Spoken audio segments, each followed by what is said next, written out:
Halo semuanya, dan selamat datang di sesi bedah materi kita kali ini. Langsung aja nih, pernah nggak sih kalian ngelihat rekan kerja ngelakuin kesalahan fatal, tapi kalian milih diam aja karena takut bikin ribut atau ngerusak suasana? Nah, hari ini kita bakal nyelam ke sebuah realitas yang lumayan menakutkan dari industri kesehatan. Dan ini ngebuktiin banget kalau nguasain komunikasi itu bukan cuma sekedar trik manajemen biasa, tapi literally urusan hidup dan mati. Coba bayangin ya, nih ya, ada angka yang benar-benar bikin geleng-geleng kepala. 84% dokter ngelihat langsung rekan-rekan mereka ngambil jalan pintas yang berbahaya. Ya entah itu nggak cuci tangan dengan benar atau ngabain checklist operasi.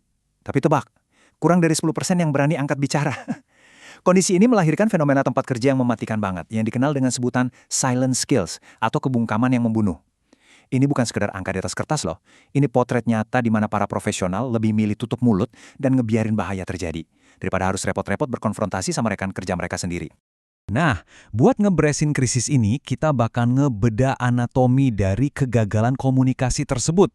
Kita bakal ngebahas 5 hal penting, mulai dari betapa mahalnya sebuah kebungkaman, dilema antara kebungkaman versus kekerasan, gimana cara nguasain cerita internal kita, teknik menyuarakan pendapat lewat metode state, sampai akhirnya gimana kita bisa bergerak menuju tindakan nyata.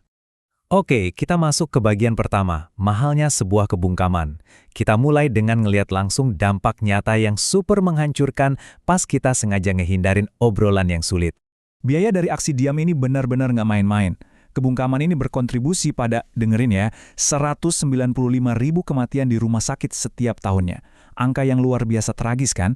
Dan ironisnya, ini terjadi bukan karena mereka punya niat buruk, sama sekali nggak. Ini terjadi karena para profesional yang dedikasinya tinggi ini justru gagal dan takut buat negur perilaku beresiko atau ketidakmampuan yang ditunjukin sama rekan kerja mereka. Terus, pertanyaannya, apa sih yang bikin sebuah teguran atau obrolan biasa itu tiba-tiba kerasa menakutkan banget? Nah, yang menarik dari konsep ini adalah gimana mereka ngedefinisiin yang namanya percakapan krusial. Ini jelas bukan obrolan santai pas lagi nungguin kopi ya. Percakapan sehari-hari itu berubah jadi krusial pas 3 elemen ini muncul barengan. Pertaruhannya tinggi, pendapatnya beda-beda, dan emosinya lagi intens banget. Di titik inilah kalau kita nggak punya skill yang tepat, semuanya bisa langsung berantakan. Lanjut ke bagian kedua, kebungkaman versus kekerasan. Jadi, pas kita dihadapin sama 3 elemen super intens tadi, biologi tubuh kita itu secara otomatis ngambil alih dan memicu respons naluriah yang seringkali berujung di 2 jalan yang nggak sehat. Otak kita tuh langsung nekan tombol lawan atau lari. Seringnya kita milih lari dengan cara nahan informasi, alias lewat kebungkaman. Ini bentuknya bisa macam-macam, kayak nutup-nutupi perasaan, menghindarin topik sensitif, atau malah narik diri sepenuhnya dari interaksi. Nah, di sisi lain, kita bisa juga milih lawan tapi lewat kekerasan. Bukan fisik ya, tapi lebih ke maksain argumen kita, ngasih label buruk ke orang lain atau nyerang secara verbal. Intinya sih, dua-duanya ini sama-sama ngehancurin dialog yang sehat dan aman. Masuk ke bagian ketiga, kuasai cerita internal Anda. Buat nyegah otak purba kita ngebajak percakapan, kita harus banget nih nguasain narasi di dalam kepala kita yang sebenarnya ngendaliin emosi kita. Konsep ini dengan brilian ngegambarin yang namanya jalur menuju tindakan. Coba perhatiin deh, di antara momen kita ngelihat sebuah fakta, misalnya rekan kerja tiba-tiba muter bola mata pas kita ngomong, dan momen kita ngerasa emosi, pikiran kita itu secara instan ngarang sebuah cerita buat ngejelasin apa yang lagi terjadi. Kita mungkin mikir, wah dia ngeremehin gue nih. Nah, cerita karangan inilah yang micu perasaan marah, yang ujung-ujungnya bikin kita bertindak defensif atau malah kicep dan diam aja. Masalahnya, kita ini jago banget ngarang apa yang disebut cerita pintar buat ngejustifikasi kelakuan buruk kita. Kita sering banget meranin diri sebagai korban yang gak bersalah, sambil bilang, ini bukan salah saya kok, saya udah ngelakuin yang terbaik. Terus kita nunjuk orang lain sebagai penjahatnya, ini semua salahmu karena kamu gak peduli. Atau yang ketiga, kita sok-sokan jadi orang tak berdaya. Ngerasa pasrah seolah-olah, ya emang gak ada lagi yang bisa gue lakuin. Sadar nggak sih, cerita-cerita ini cuma pelarian biar kita ngerasa sah-sah aja buat marah atau lari dari masalah. Terus, gimana dong cara kita ngubah alasan-alasan ini jadi cerita yang lebih berguna dan ngehasilin dialog yang produktif? Kunci buat mutus siklus merusak ini adalah dengan nanya ke diri sendiri. Gimana ya caranya ngeganti sikap menghakimi ini jadi rasa empati? Coba deh, pas emosi lagi naik-naiknya, tanyain satu pertanyaan emas ini. Kenapa ya orang yang rasional, masuk akal, dan baik hati ngelakuin hal kayak gini? Pertanyaan simpel ini dijamin bakal ngerumpuin ego kalian seketika dan buka ruang buat lebih paham sudut pandang mereka. Sekarang kita di bagian keempat, cara menyatakan atau state jalur Anda. Setelah kalian berhasil nguasain cerita internal kalian, Kalian butuh alat yang terstruktur banget buat ngomong secara persuasif tanpa kedengeran nyerang. Yuk kita bedah kerangka kerja state ini. Ini ngebantu banget buat nyusun argumen kalian secara berurutan. Pertama, S. Sampaikan fakta kalian, mulai dari hal yang objektif tanpa emosi.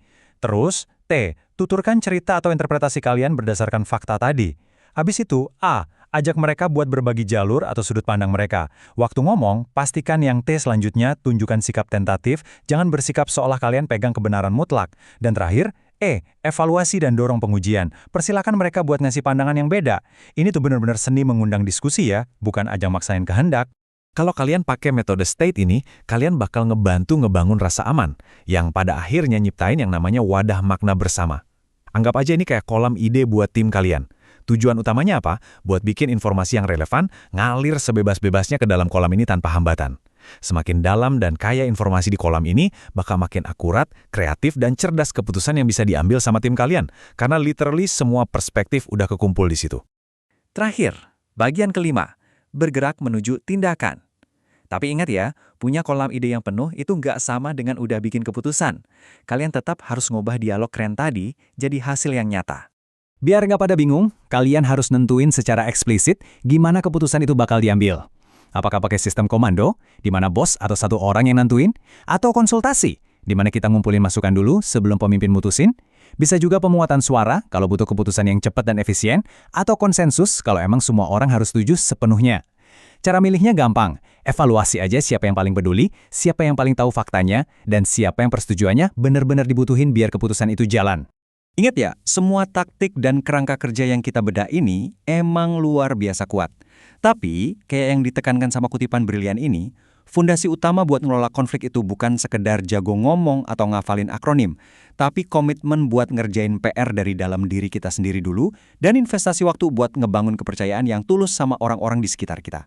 Tanpa ada rasa percaya, metode komunikasi secanggih apapun bakal kerasa manipulatif. Sebagai penutup, saya mau ninggalin kalian sama satu pertanyaan buat direnungin. Coba deh cek lagi kehidupan atau kerjaan kalian sekarang. Percakapan krusial apa sih yang selama ini terus-terusan kalian hindarin karena ngerasa nggak nyaman? Dan sebenarnya, apa harga yang lagi kalian dan tim kalian bayar gara-gara kebungkaman itu? Jangan biarin diamnya kalian ngerenggut potensi, kualitas kerja, atau bahkan keselamatan orang di sekitar kalian. Mulailah berbicara. Terima kasih udah ngikutin sesi bedah materi kita kali ini, dan sampai jumpa!